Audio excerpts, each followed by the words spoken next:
Men always want to talk about what's longer. No, it's always a competition, isn't it? My horns were 2 foot long. How long were yours? 3.5.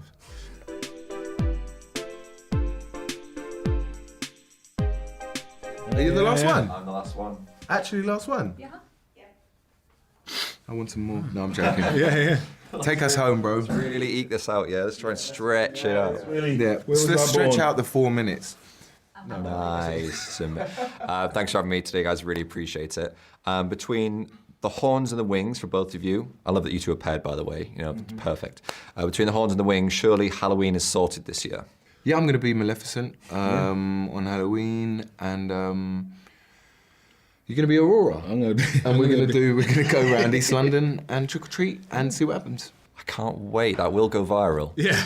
I think I'll do my Bora, actually. Nice. Yeah, I'll just start doing some crunches. Nice. Get in shape. Just press ups. So I love the look that they gave you. You both look really powerful with it. But I know, and I'm fascinated by how much of a pain it is for you guys to get into those prosthetics. How long did it take you? And when you sat there with the endurance, where would your mind go to keep yourself sane? Yeah. Two words. Alan and Partridge. No, it often would go to the Alan Partridge place, and we would watch a lot of the series. But the truth is, you know, it was such a long amount of time that we were in the chair. My makeup test was 10.5. Yours was About 5. about 5, which is so long enough in itself. And Yeah, you know, no, it is. I mean, I know yours Yeah. is longer, but I'm just saying. Yeah. You know, 5 was. Men pretty always long. want to talk about what's longer. No, it's always a competition, isn't it? My horns were 2 foot long. How long were yours? 3.5. I don't think so. Where were we? Sorry, it's the last interview of the day and we're being stupid. Where would your mind go when you have new makeup done? So, you know, you go through this long process, you know, we got it down to about 4.5 hours.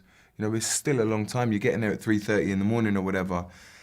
And the process happens so slowly, you know, and methodically that you sort of, each step you sort of shed a bit of yourself as Ed or Chiwetel, you know, and by the end of it, you step out and you're so kind of physically informed by the hair, the horns, the claws, the ear, the cheekbones, the prosthetic pieces all over your body, you know, that by the time you just plop in the contact lenses, you're just, you know, you have this kind of physicality that is not really planned. It just happens naturally. And then you step out with all the other Fae, and there's 40 of us, and, you know, there becomes this kind of tribal movement between all of us with this beautiful diversity but wonderful individual beauty, and it was amazing. It was worth every second of the 10.5 hours.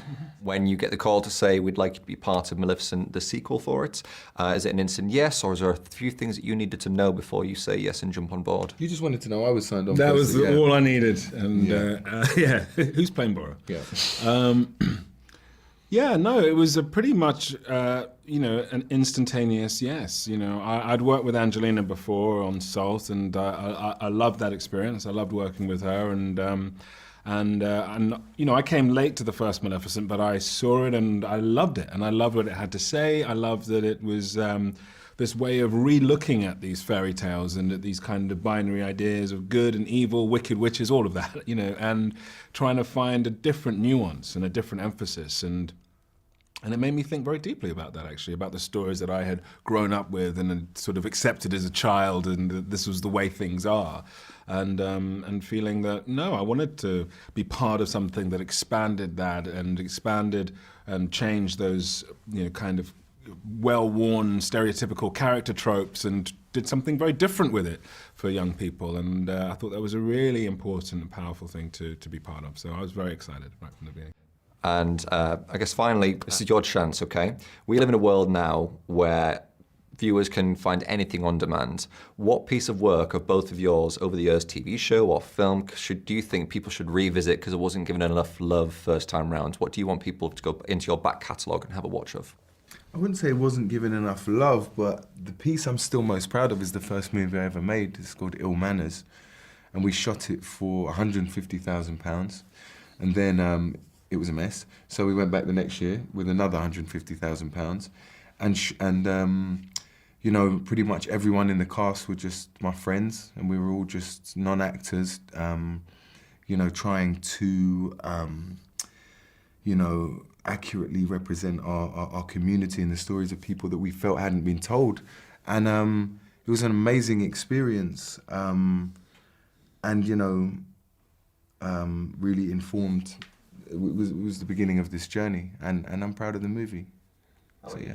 Yeah, I mean, I love a film that I made, you know, nearly 20 years ago, called Dirty Pretty Things. That was a Stephen Frears film, which, you know, which Chris Menges shot as well, which I think is really powerful. And it's so interesting, even thinking about that film now, that some of its themes, some of its resonances are just as relevant today, you know, as, and sometimes even, in some ways, even more relevant today than they were even then. Some of those themes are relevant to this film, to Maleficent as well, which is quite interesting. And but I think that that's a film that has really endured the test of time, and in some ways, sadly so, because things haven't improved in the 20 years in certain ways. And so I feel like it does take a kind of, it'd be useful to re-look at that film, I think, and just to see where things have gone, and the conversation that was happening 20 years ago and the conversation that's happening today. Hopefully not the same conversation that's happening 20 years from now. Beautiful. Right, thank you guys. Pub? Here we go, let's do it.